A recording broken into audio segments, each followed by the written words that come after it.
Bonjour à tous. La séance d'aujourd'hui est consacrée à l'évaluation des obligations. Donc, c'est le second volet. On va voir quelques exemples d'applications, quelques remarques sur l'évaluation des obligations. Alors, ce qui nous intéresse ici sont les obligations à taux fixe. Et on cherche à déterminer le prix de ces obligations et la rentabilité de ces obligations en utilisant donc la méthode par actualisation. Alors, voici un premier exemple. Donc on a une obligation avec une valeur nominale de 700 € qui verse un coupon dont le taux est de 6%. Alors le dernier coupon a été versé le 31 octobre de cette année, l'année N, et le prochain coupon aura lieu dans exactement un an. Ce qui apparaît ici, c'est qu'on est à une date anniversaire et la date d'échéance est dans exactement 8 ans. La maturité donc de 8 ans pour cette obligation. Le taux de marché, il est aujourd'hui de 7%. On a un taux de coupon de 6%, mais aujourd'hui, les nouvelles obligations qui sont émises sur le marché sont émises à un taux de 7%. Donc la question est de savoir quel est le prix de notre obligation. L'idée est très simple. Sachant que le taux aujourd'hui requis par les investisseurs est de 7%, notre obligation qui offre une rentabilité de 6%, eh bien, se trouve moins appréciée des investisseurs. Et pour que la rentabilité sur le marché soit, pour notre obligation, de 7%, il va falloir que le prix baisse. C'est ce qu'on va voir ici de manière très mathématique. Le prix, comme on l'a vu, c'est la somme des flux futurs anticipés. Dans le cas d'une obligation, je rappelle qu'on a deux types de flux. On a les coupons qui sont versés chaque année. Donc le coupon, il se calcule en faisant le produit du taux de coupon et de la valeur nominale. Donc on a le coupon versé la première année et actualisé au taux actuariel, au taux de marché qui est actuellement de 7%, plus un deuxième coupon qui est versé dans 2 ans et donc qui est actualisé également, et ainsi de suite, un troisième, un quatrième, ainsi de suite, un septième coupon, un huitième coupon. Et puis, à la fin, on a le remboursement de l'obligation à sa valeur nominale. C'est le dernier terme qu'on voit apparaître ici. Donc la valeur nominale qui est remboursée à la date 8 dans notre exemple. Alors, comme c'est une obligation à taux fixe et que les coupons sont annuels, eh bien, on peut simplifier un peu ce calcul en mettant en facteur le montant du coupon. On obtient ce résultat-là et on note ici qu'on est face en fait à une annuité constante. Et la formule de l'annuité constante, on l'a vu précédemment dans le cours, nous permet de simplifier le calcul. Donc, nous en sommes ici. Le calcul, il faut le faire cette fois-ci à la calculatrice, à l'aide d'un tableur, et on obtient un prix de 658,20 €. Comme je le disais précédemment, le prix a diminué, le taux d'intérêt a augmenté, le prix a légèrement diminué, de sorte que cette obligation qui offre un coupon initialement de 6% offre quand même une rentabilité globale de 7% pour un investisseur qui l'achèterait donc à ce prix de 658,20 €. Alors ce prix, il est exprimé en euros, mais comme on l'a vu précédemment, la pratique sur les marchés veut qu'on exprime les prix en pourcentage du nominal, ce qui permet de comparer plus facilement les obligations entre elles. En pourcentage du nominal, cette obligation a un prix de 94%. On va considérer le même exemple. Maintenant, on va juste changer un petit peu l'énoncé en considérant que nous ne sommes pas à une date anniversaire. Le principe va être rigoureusement le même, mais vous allez voir que dans les calculs, ça complique un petit peu la donne. Donc on a toujours une valeur nominale de 700 €, un taux de coupon de 6%. Le dernier coupon a été versé le 31 octobre de l'année précédente, l'année N. Il y a un nouveau coupon qui sera versé le 31 octobre de l'année N plus 1. Et on se situe aujourd'hui au 15 mars de l'année N plus 1. Le taux de marché est toujours de 7%. Quel va être le prix ? Eh bien, le prix, il se détermine comme précédemment en faisant la somme des flux futurs actualisés. Donc, on retrouve toujours les coupons, mais qu'on actualise cette fois-ci, alors toujours au taux de 7%, mais pour une période qui n'est pas une période d'1 an. En effet, le prochain coupon va être versé dans 225 jours. On est, je vous le rappelle, le 15 mars, et le coupon est versé le 31 octobre. Donc 15 mars, ça fait bien la moitié du mois de mars, avril, mai, juin, juillet, août, septembre, octobre, donc 7 mois et demi avant d'avoir le versement du prochain coupon. 7 mois et demi, ça fait à peu près 225 jours. Et vous remarquez ici qu'on exprime donc la durée en années. Hein, on a donc un ratio, hein, on a 225e d'année si vous voulez, hein, puisque notre taux d'intérêt est en base annuelle, eh bien le temps doit aussi être exprimé en fractions d'années. Donc pour le prochain coupon, hein, on a une fraction de 225 jours sur 360. Et puis pour le deuxième coupon, c'est relativement simple, il suffit de rajouter un an plus donc nos fameux 7 mois et demi. Et ainsi de suite, hein, jusqu'à la date d'échéance. On a encore une fois des coupons et puis une valeur de remboursement.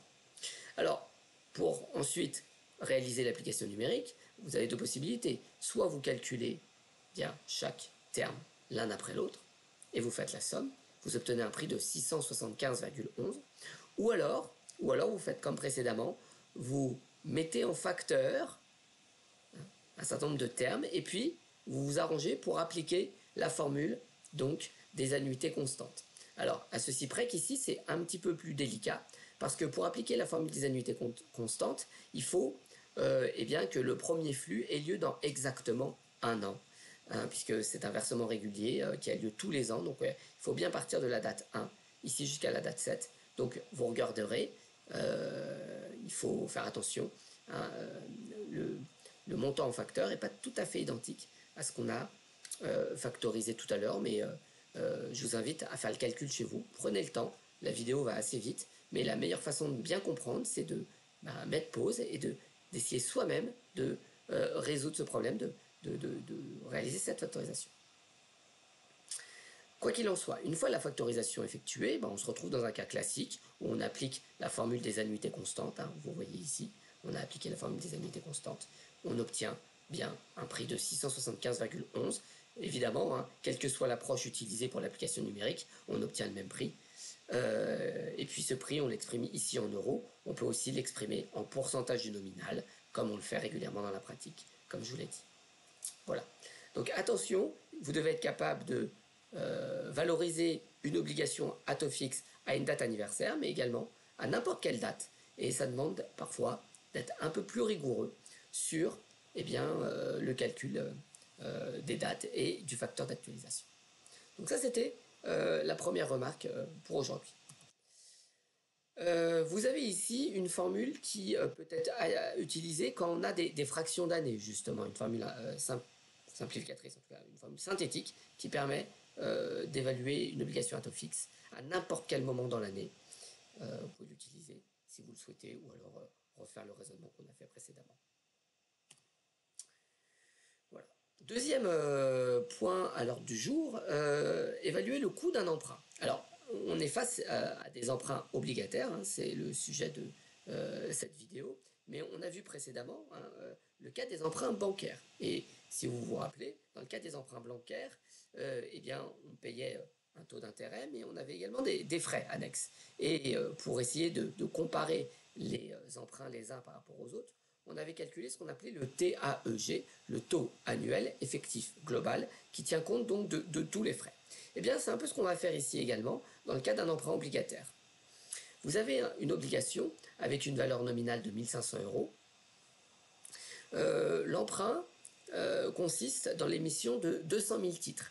Alors, 200 000 titres à 1 500 €, ça fait un emprunt de 300 millions d'euros. Le taux de coupon est de 5%, avec une périodicité annuelle, et le remboursement se fait in fine, autrement dit, il se fait en fin de période, au pair, c'est-à-dire qu'on va rembourser le même montant que le montant affiché sur la valeur nominale. La maturité de cette obligation est de 10 ans. Alors, ce qui est nouveau ici, c'est qu'on va introduire des frais. Alors, on va noter D, hein, le montant des frais en pourcentage du montant des capitaux levés. Alors, en pratique, hein, les frais s'élèvent à quelques points de pourcentage. Ici, on va supposer que les frais sont de 1%. Avec des frais de 1% pour 300 millions d'euros d'emprunt, on a des frais qui s'élèvent à 3 millions d'euros. Ce qui fait que le flux net pour l'emprunteur n'est pas de 300 millions d'euros, mais de 297 millions d'euros. Et comme je vous l'ai dit, ce qui nous intéresse ici, c'est de déterminer le taux global, hein, le coût de l'emprunt pour l'émetteur. Alors, pour faire ça, on va utiliser la même équation, c'est toujours la même. Vous avez à gauche ce que le montant obtenu et à droite la somme des flux futurs actualisés. Ici, on l'a écrit de manière très générique. D, c'est eh bien, les coûts de transaction à l'émission, les frais. On avait considéré que D était égal à 1%. Donc, ce que vous recevez, ce n'est pas 100% de la valeur nominale, mais ici, dans notre exemple, 99% de la valeur nominale. Et puis, ça va être égal à la somme des flux futurs actualisés. Encore une fois, il y a deux termes. La somme des coupons plus la valeur nominale qui est remboursée à la date grand T, c'est-à-dire en fin de période. Donc, en appliquant la formule des annuités constantes, vous pouvez simplifier cette équation et vous obtenez ce résultat assez général. Donc, l'application numérique, elle nous donne ici que pour un taux de 5%, un taux de coupon de 5%, eh bien, le coût de l'emprunt, s'il y a des frais qui sont égaux à 1% en début de période, eh bien, le coût de l'emprunt est de 5,13. C'est l'équivalent, je le répète, du TAEG dans le cas d'un emprunt bancaire, mais ici, on est dans le cas d'un emprunt obligataire. Alors, ce qui est intéressant aussi, c'est de remarquer que ce 5,13%, on aurait pu l'estimer de manière approchée assez vite. Il y a deux coûts pour l'emprunteur. Il y a le paiement des coupons, c'est 5% annuel, et puis il y a ce 1% qui est payé en début de période. Alors, 1% en début de période, pour une obligation qui a une durée de vie de 10 ans, si on veut simplifier, ça représente à peu près 0,1% par an. 10%, excusez-moi, 1% divisé par 10, 0,1%. Alors, c'est très simplifié, puisque je ne tiens pas compte ici de l'actualisation, mais en gros, ça nous fait un coût annuel de 5 plus 0,1, autrement dit 5,1%. On voit ici qu'on n'est pas très loin. Et le calcul se fait très rapidement. C'est bien d'avoir en tête quelques ordres de grandeur avant de faire le calcul de manière très rigoureuse. Donc voilà, ça c'était le deuxième point. Je vous disais, un premier point, calculer le prix d'une obligation lorsqu'on est à une date qui n'est pas une date d'anniversaire. Le deuxième point, c'était calculer le coût d'un emprunt. Troisième point maintenant, les primes. Dans le cas des obligations, on peut avoir, en plus du coupon qui est payé donc, aux investisseurs, on peut avoir des primes. Des primes soit à l'émission, c'est-à-dire en tout début de période, soit des primes de remboursement en fin de période. On peut d'ailleurs avoir en fait des primes à n'importe quel moment, mais les primes d'émission et les primes de remboursement sont les plus standards. Alors, on va voir quel est l'effet de ces primes sur eh bien, la rentabilité des obligations. Alors, vous avez bien compris que si vous payez des primes, c'est plus intéressant, toutes choses égales par ailleurs pour les investisseurs, et c'est plus coûteux pour l'émetteur. On va voir ici, on va reprendre notre exemple, l'exemple de notre obligation avec une valeur nominale de 1 500 € et 200 000 titres qui ont été échangés sur le marché. Et pour le moment, on va faire l'hypothèse qu'il n'y a pas de frais d'émission. Alors, le coupon est de 5%. Le coupon est de 5%, ce qui veut dire que si le taux de marché est 5%, alors le prix de l'obligation va être égal à sa valeur nominale. C'est un résultat très standard qu'on avait démontré dans les cours précédents. On le vérifie ici numériquement. Maintenant, imaginons, on va faire l'hypothèse que eh bien, l'emprunteur souhaite diminuer le taux de coupon. Pourquoi? Tout simplement parce que l'emprunteur veut réduire les décaissements réguliers qui sont payés chaque année. Le marché exige toujours une rentabilité de 5%. Donc si on baisse ses coupons en dessous de 5%, il faut offrir aux investisseurs eh bien, des primes pour compenser. Alors on peut soit offrir une prime de remboursement, c'est-à-dire rembourser un montant supérieur à la valeur nominale à l'échéance. On peut aussi offrir une prime d'émission, autrement dit, on peut vendre à l'émission à un prix P0 aux investisseurs à une valeur inférieure eh bien, à la valeur nominale, ou alors on peut offrir des primes d'émission et de remboursement, les deux mélangés. Eh bien, on va voir ces trois cas de figure. Alors, je vous rappelle que l'idée, c'est d'offrir des coupons à un taux moins élevé. Alors, imaginons par exemple que l'on fixe le coupon à un taux de 3%. La rentabilité sur le marché exigée par les investisseurs, par les prêteurs, elle est de 5%. Donc il faut compenser. Et la question, c'est quelle est la prime en fin de période qui permet justement de compenser. Eh bien, on applique toujours la même équation. Le prix, hein, c'est la somme des flux futurs actualisés. D'accord ? Alors la somme des flux futurs actualisés, on a toujours deux termes. Hein. On a donc une annuité constante avec les coupons, mais cette fois-ci le coupon, attention, il est de 3%, qu'on actualise au taux actuariel, hein, qui est de 5% pendant 10 ans. Et puis, on a une valeur de remboursement. Alors ici, j'ai pris une valeur de remboursement de 125% à peu près, parce que j'ai fait le calcul au préalable, mais l'idée, c'est pour vous de recalculer 125%. Ici, en fait, on a une inconnue, c'est un X. Hein. On a une inconnue. Quelle est cette inconnue telle que, eh bien, on offre bien une rentabilité de 5% à nos investisseurs. Alors, s'il n'y a pas de prime à l'émission, ça veut dire que le prix à l'émission va être égal à 100% de la valeur nominale. On exprime tout en valeur nominale ici. Hein. Donc, c'est cette équation qu'il faut résoudre. Hein, avec ici l'inconnu X. D'accord ? Je vous propose de le faire chez vous. Essayez de résoudre cette équation et vous verrez bien que le montant qui égalise ces deux termes, eh bien, c'est 125,1558%. L'idée, hein, je vous rappelle, c'est de faire en sorte de proposer une prime de remboursement de manière à ce que la rentabilité soit bien de 5%, alors même qu'on fixe un taux de coupon de 3%. Donc, ici, on en déduit une prime de 25, encore une fois, 25,1558%. On peut faire le même raisonnement pour les primes d'émission. Alors, on souhaite toujours offrir un taux de coupon de 3%. Il n'y a pas de prime à l'échéance cette fois-ci, donc on peut prendre une valeur de 100%, on va rembourser le montant nominal. Qu'est-ce qu'on cherche à déterminer ?